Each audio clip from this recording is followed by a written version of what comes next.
This is the Barbados Today afternoon news for Monday, May 14. Thank you for joining us. I am Mary Claire Williams.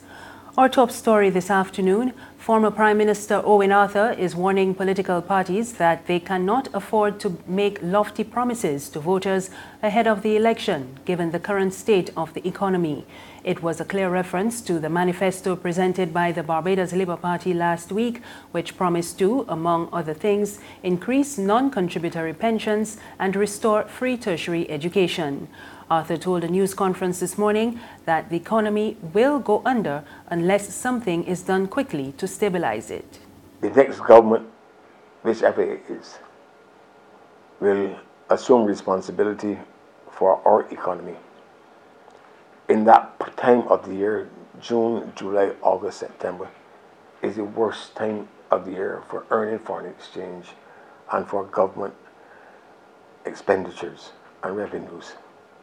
And if the situation was that bad between January to March, the situation that will confront the next government is going to be dire immediately.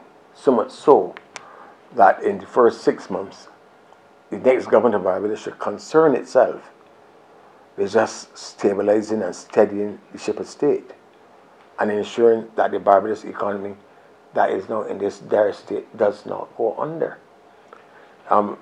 The government cannot invent, the government will not be able to invent an alternative reality to get us to live in. It will have to live with the reality that exists. And the situation is bad now.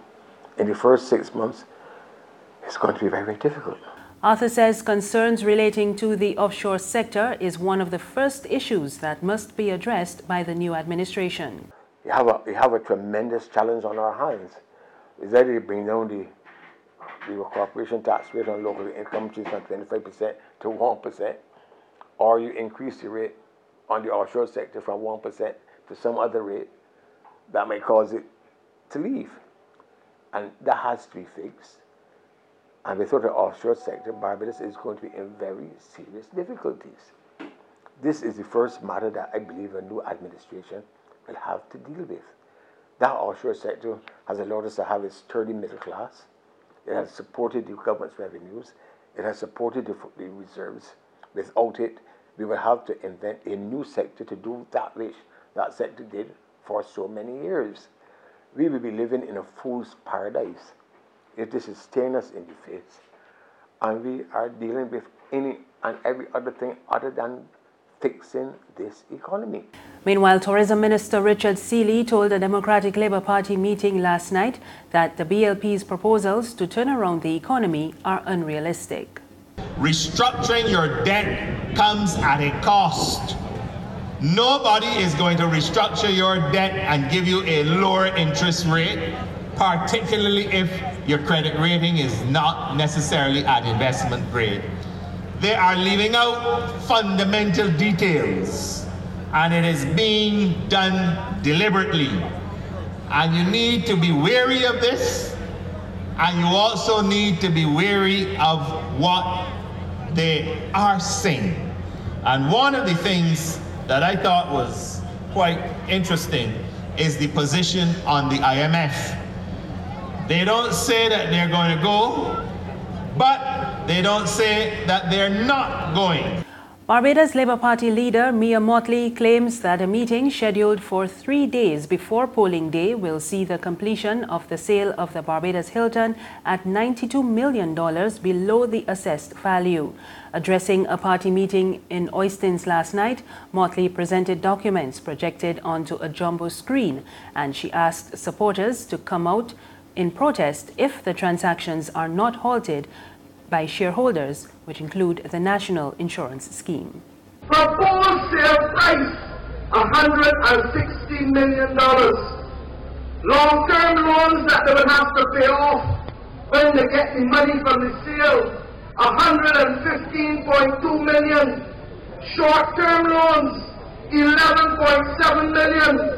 What is the net position after $32 million less for a whole Hilton Hotel?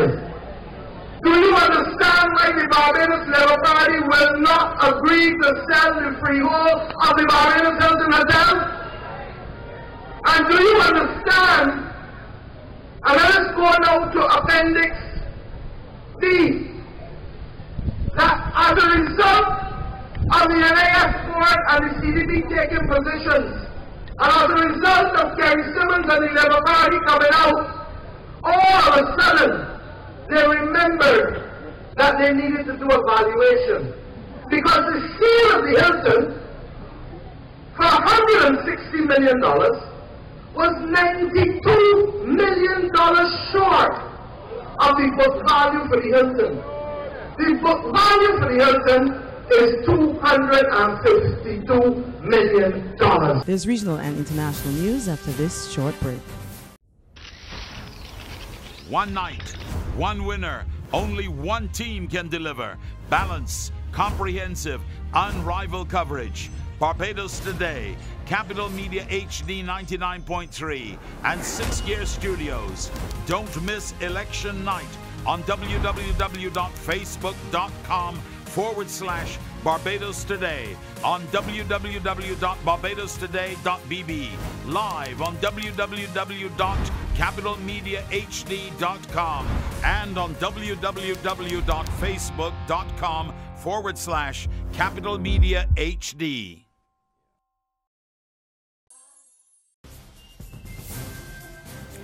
Thank you for staying with us. We're back with news from the region. The government of Haiti has condemned what it describes as a despicable act after gunmen fired shots at the building housing the central office of the country's electricity company on the weekend.